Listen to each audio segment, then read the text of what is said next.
So you're the sniper from Liar Squad. It's nice to finally meet you. And you must be the one who's been searching for me. Nathan, the younger brother of Lethe. It's good to see you safe and sound. That's right. I'm sorry for causing all this trouble. I nearly cost you your life, becoming a target of a victim from the fall of the old capital. Maybe that's what I get not helping my brother and the rest of the defense force back then. When the reinforcements decided to retreat, I spoke out against it. I had family among the soldiers already in the Hollow, but I didn't have the courage to take that step. The one that might have cost me my life. I'm sorry. You don't need to feel regret or apologize. The outcome wasn't something you could have controlled. You cared deeply for Lethe, and even today you still think of him.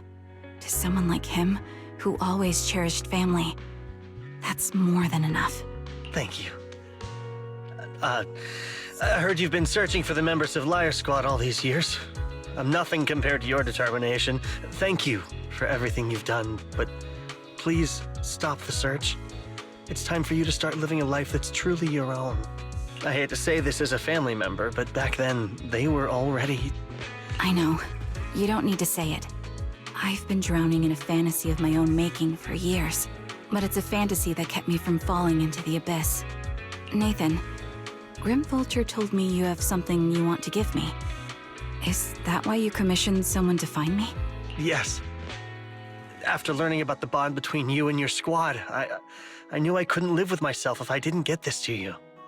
So I got on my knees and begged Grim Vulture, even playing this recording for her, hoping it would move her. Regardless of how things unfolded, what matters is that it wasn't destroyed, and I'm here, alive, to hand it to you.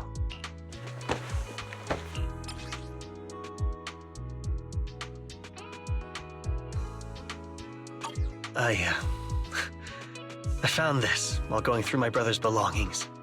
It's been tucked away for years. There's a recording on it, and I think it's a gift Liar Squad made for you, but never had the chance to give you.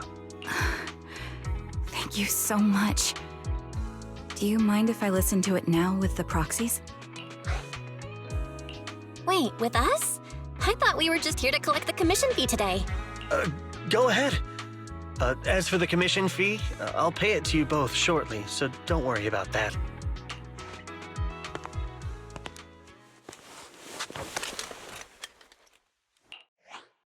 Hey, hello? All right, it's a recording. This is a message from Liar Squad for our little sniper. Everyone ready? I'll count down. 3, 2, 1. Congratulations on your 1,000th day with Liar Squad! Hey, you guys are totally out of sync. Captain, can we redo this? The anniversary gift has to be perfect.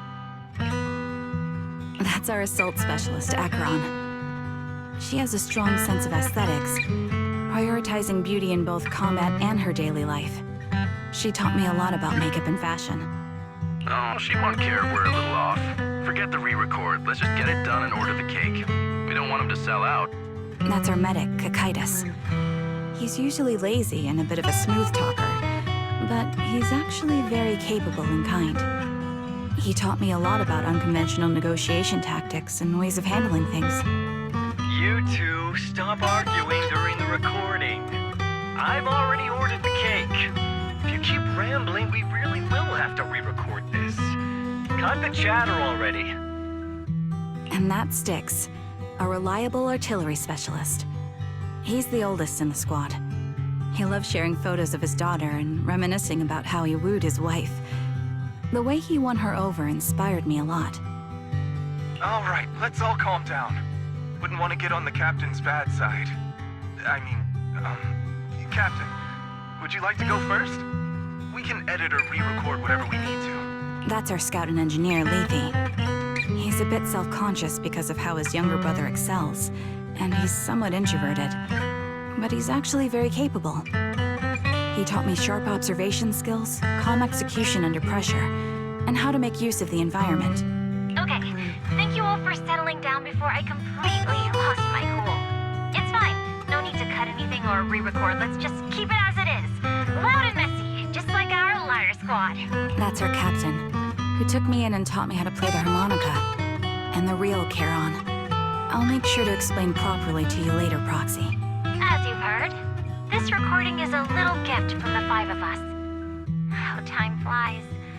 When I brought you into the squad about 2.5 years ago, you were just a shy kid who blushed whenever you talked to someone.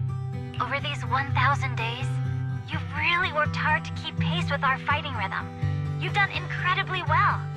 In the last mission, your successful sniper kill of that high-risk ethereal really helped Acheron a lot. I hate to say it, but yeah, I went too far in last time. Thanks for getting me out of that mess. Just this once, I'll admit, your moves were more elegant in that fight. And not just that fight. Ever since you became a quicker shot and learned to adjust for wind speeds on the fly, we've been taking fewer and fewer hits. Makes my job way easier. So, cheers. You often worry about not doing enough. But in these 2.5 years, you've absorbed everything I know about stealth, reconnaissance, and tactical countermeasures. Having you covering us from the rear makes every fight feel safer. But you still have a lot to learn about socializing and romance.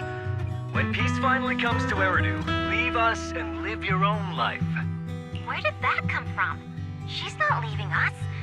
Even if she retires, she'll move into my house and I'll spoil her with loads of beautiful clothes. We can talk about living alone in 10 or 20 years. Sorry, I got carried away. Anyway, you're talented and hardworking.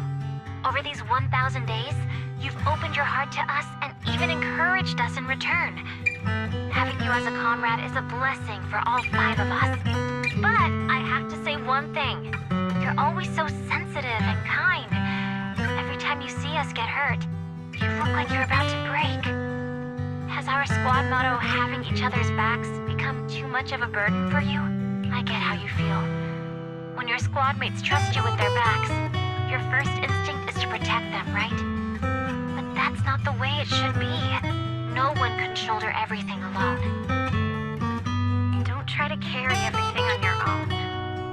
Choosing to fight on the battlefield is my resolve. Feel it.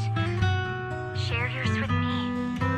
And when it's your turn to watch my back, I'll give my all to honor it too. As long as you fight with all your strength, there's no such thing as failing to protect something, because your will and our will is preserved and carried on in other ways. But don't let that weigh on you. Try to trust in us, just like we trust in you, no matter what. I've struggled with that kind of thinking myself, but I eventually made my way through it. All this talk of camaraderie, of keeping each other safe. It's like a harmonica melody scoring our time together. Even when things change, our tune will go on. That's enough. Exactly. Honestly, I'm sometimes terrified. Afraid that someday, you'll blame yourself for failing to protect us and fall apart. That's why I wanted to record this message. Please, don't try to bear everything alone. Maybe you can start relying on us more, fully entrusting your vulnerable side to us. Our will has long been intertwined with yours. We're comrades. This is getting way too sentimental. It doesn't feel like me anymore. Anyway, we just want to see you trusting your comrades enough to share your burdens, even if it isn't us. Finally, we'd like to give you the song that's closest to us. If what we've said is hard to understand, just feel it through the music. Please, enjoy my masterpiece, Homecoming. Proxy, do you remember? I was once terrified of seeing the look on their faces. Yes. Can you see them clearly now? Yes, crystal clear. As if I've returned to the exact moment of parting. So this is our last glance. This is the answer you wanted me to find. Thanks, guys. For everything.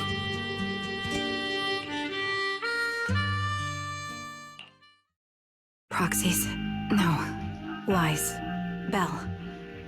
I've troubled you two a lot these days with my personal affairs. Words can't describe what you've done for me. It's no trouble at all. To be honest, Belle and I have been a bit lost lately because of some personal matters. But meeting you has felt somehow comforting. Don't you think, Belle? Exactly. We got something out of the experiences we shared. At the very least, it's brought us clarity. I guess our wills have always been aligned, haven't they? Yeah. When I was trapped in self-doubt, unable to get out, I'm glad you were there with me. You're right. We've already entrusted our backs to each other as comrades.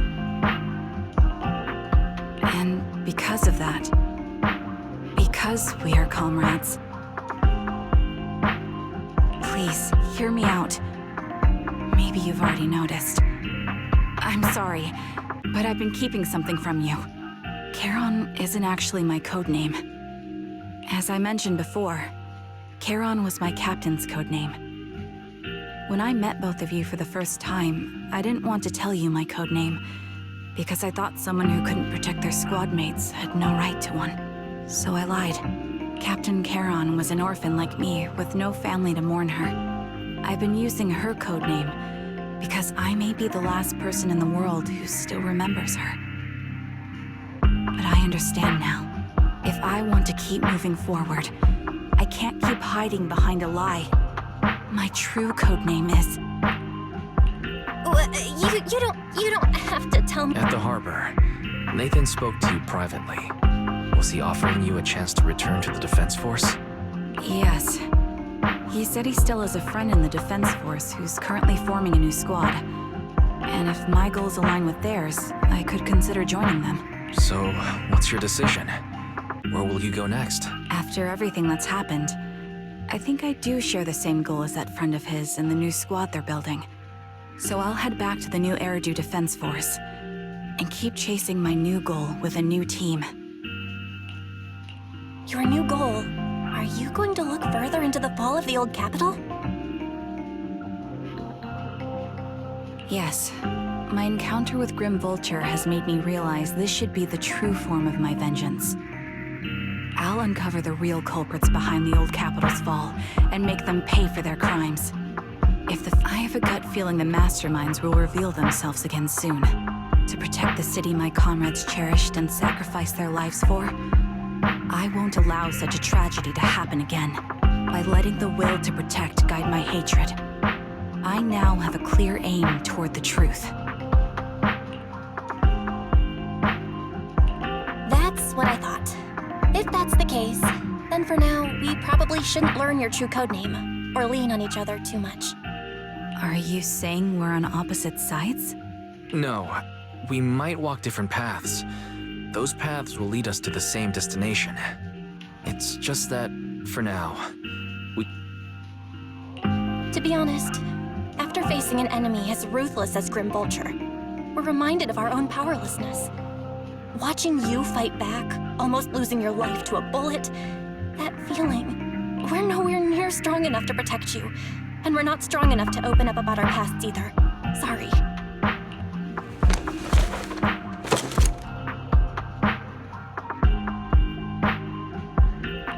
If this is your slightly selfish principle, I'll respect it. You were once my proxies, and I'll keep this memory locked away as something I cherish. If, as you say, our destination is the same, then we should continue on our separate paths, striving to grow stronger. The next time we meet, I'll reveal my true codename. I hope we can become true comrades. I want your presence to forever remain in the melody of my life. Yes, it's a promise. Hello.